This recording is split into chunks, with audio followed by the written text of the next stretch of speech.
G'day everyone, welcome to FinChats. My name is Hoy, My name is Hugh.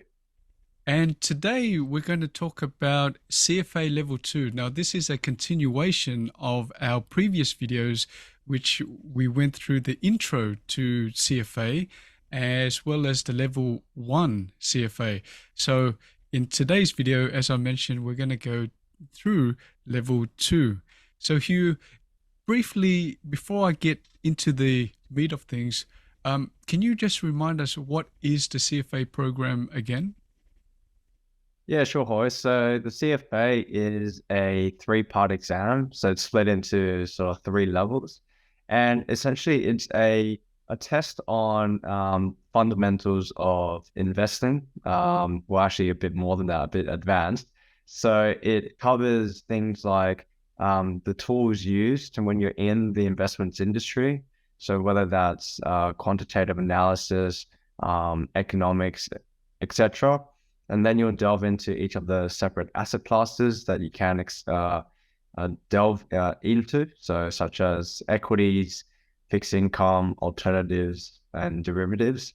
And then there's also a sort of wealth management and portfolio construction section to it, where you're using the combination of tools and asset classes together to build a portfolio and how to manage that for clients. So that's really CFA in a nutshell. So there's three different levels to it. And what does level 2 specifically cover? Sure. So it actually is pretty much the same topics as level one, but it goes much more in depth compared to level one. So the amount of readings is more, so that you do have to cover a lot more pages. Typically, people study a lot more for level two than level one. Um, the only sort of main difference is in the aspect of valuation and application. So level one was more about understanding and recall, memorization on core basic investment philosophies. But level two is more application. So what I mean by that is, say you have the same readings on equities and fixed income. Instead of understanding the definitions of equities or fixed income or the basic relationships between discount rates and cash flows, now you're actually having to use that understanding to value those securities. So there's a heavy emphasis on formulas. You're going to memorize a lot and a lot of formulas. Um, you need to know when to apply certain formulas as well. That it's not going to be given to you. So you do have to read the question that's provided. And then there is obviously your brain needs to select, okay, well, which sort of model do I need to choose? And then you have to apply your existing knowledge to calculate the answer. I mean, And often number two is like described as probably the most difficult exam because of those reasons. right. So, because it's not relying just on your regurgitation of the Yeah. theory, right? You've got to actually apply, which is a step up. So, how do you actually try to absorb that much information? Because, I remember seeing the curriculum for the CFA 2, and it's just a lot. It's like hundreds, if Yeah. not thousands, of pages worth of, material. How do you actually absorb that? Yeah, sure. So I think there's two aspects to my learning approach that helped me pass level two. So one is on recursive learning. So what that essentially means is that, say you study a reading on equities. So you'll cover that for the week and then you'll move on to the next reading after that. What I like to do at least once a week on a weekend, maybe a Saturday or Sunday, is revise everything that I've learned prior. So let's say I'm 3 months into my CFA journey. On that particular weekend, I'm going to start all the way from the start, the very first reading I did, and then do a quick recap of everything that I've learned in those 3 months. Now that will push out to 4 months and it will take longer and longer, those review sessions. But if you're consistent in ensuring that you have a review session every week, then that's going to help you remember all of the content in CFA level two. It's a So lot it's of just coming back to it. Yeah. it's a lot of if you're doing that every week, then I can imagine, and you're doing it on a weekend.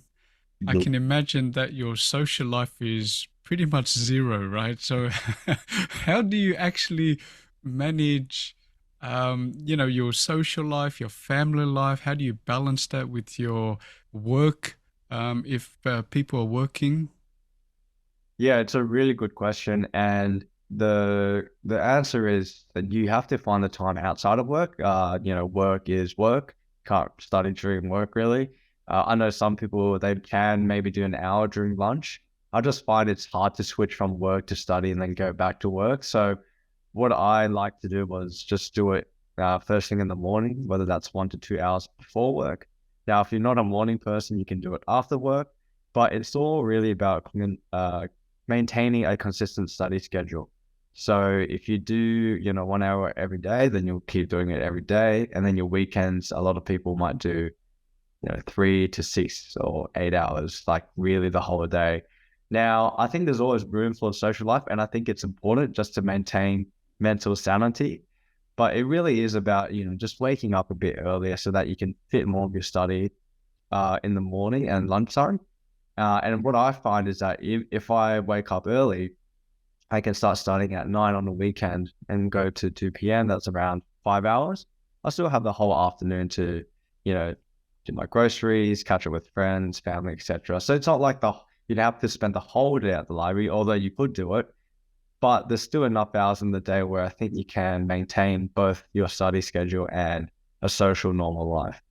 I guess the point is, if you make it a regular habit, no matter what your style is, whether you do Yeah. it during lunch break or whether you do it on the weekend, just make it, a persistent habit that you can maintain throughout, however long your study period is.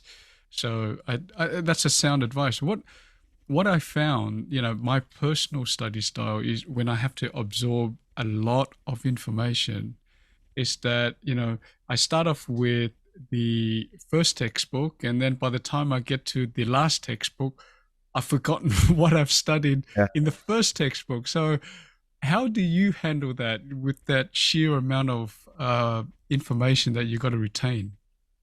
Yeah, so it comes back to that recursive learning component. So instead of waiting for me to complete the last textbook, I would maybe do a recap halfway through the textbook or at the end of the first textbook, sort of thing. So it's all about making those revisions more frequent and sort of consistent. Because the more you revise, the more it will stick in your head. And the second actual approach is what it's called the Feynman technique. So essentially, what it means is that just try find someone that's studying the same level as well.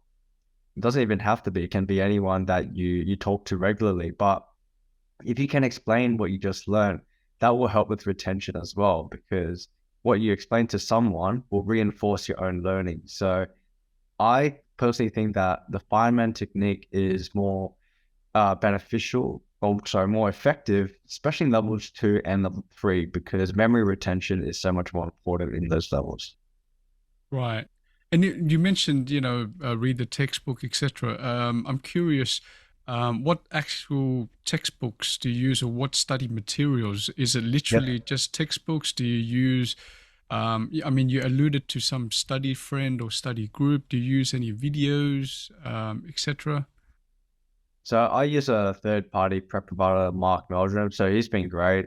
So you can visit his website, markmeldrum.com. I've been using him for level 1, 2, and 3 as well. Um, I also do use the textbook. I think it's essential that you do use it across all levels because the exam is based off the material provided in it. So use that as well. And in terms of like a study groups and whatnot, don't actually have a study group. I have had a study partner, so just one person that I did catch up with regularly. Now, it's not you don't need someone to study with, but it can help just to reinforce that Feynman technique learning process. Right, So yeah, that's essentially my study materials that I've been using. right. And just to be clear to our viewers, Hugh does use Mark Meldrum, but we're not affiliated with that website, so we don't get anything out of it. Although, Mark Meldrum, if you are watching, we are open to it. In terms of the timetable, scheduling it with that much information and that much material to learn and really know, is there a secret, or what do you do to organize your study? Do you have a timetable as such? Yeah, I do actually. So I do have a spreadsheet that I do use to pass level two. So I might share that with our viewers. So essentially, it is a tracker that I use. So it will split all the readings that I need to do within the month or the weeks. Now, if you did want a copy of the spreadsheet, do like and subscribe or leave a comment down in the comment section below. We're more than happy to provide that. I would share it with our viewers now, but I have had a lot of requests for it, so we will send it on a case by case basis. But yes, essentially, I do have a study tracker. It does split all the readings into separate sections, and I did rely on that because it helped me um, uh, go through each of the readings in certain orders. Sometimes you have 10 readings to do, you're not sure where to start. So it'd be helpful to say, okay, you have to do the equity readings first, fixed income readings second, etc., etc. And you can also split those readings by certain dates. So you might have this one starting on the 19th of May and it'll finish up on the 20th of June. Right. Each of the readings will be slightly shorter or longer, just depending on the difficulty of it. But in my experience, I'd like to do the more difficult topics first, just because it takes more time to understand it. And then I typically do the easier ones later on. So Right. yes, that's a study tracker. And the final question, Hugh, is the amount of time you allocate, not only on a day-to-day basis, week-to-week basis, but throughout the whole curriculum of the whole level two. How much time did you allocate, and did you find that to be enough? What's your advice to people out there? So it was drastically more than level one. Now, in the previous video, I mentioned that level one was about 200 hours, but that was because I had a background in finance. Level two, I did significantly more, probably double that. It was around 400 plus hours, and it was over maybe 6 to 8 months. So yes, you do need to allocate enough time for each of the readings because level two has a few more readings than level one. You do need to spend, those extra 100 to 100 hours. So even with someone like me with a background in finance, because the breadth of readings was so large, I had to allocate a lot more time. So yeah, to answer your question, it was around, let's say, 450 hours over a 6 to 8 month period. So Yeah. What I yeah. think what I found was I did do level one, I didn't do level two, but what I found was because I also have a finance background, level one kind of was relatively easier. And then I looked at the text for level two, and it because level one was relatively easy, you kind of get the false sense of confidence that level two would be similar level of difficulty, but from feedback, it's totally not. So don't let, level one. Giving a false sense of hope. Yeah, because Yeah, yeah, a lot of smart people had not passed the exams. Now, I think that it doesn't mean you're not smart enough or whatever. Uh, Sometimes I feel that there is a nuance in how they score. You're not exactly sure how they score it. They also don't give like a detailed score report, so you can't actually see the percentage that you got right. It'll just say that you have a line here and then the passing score is here and you just fell yeah. below it. So um, it's quite normal to not pass. But there are other candidates who have passed on their first attempt. So, but don't let that discourage you, as you said, for Yeah. All right. Well, this is all the time we have. Your insight has been really valuable. The next top that we're going to cover is practical exam tips to handle this CFA exam. So if you like this video, please make sure that you check out the next one as well. But for now, we'll see you later. See you guys.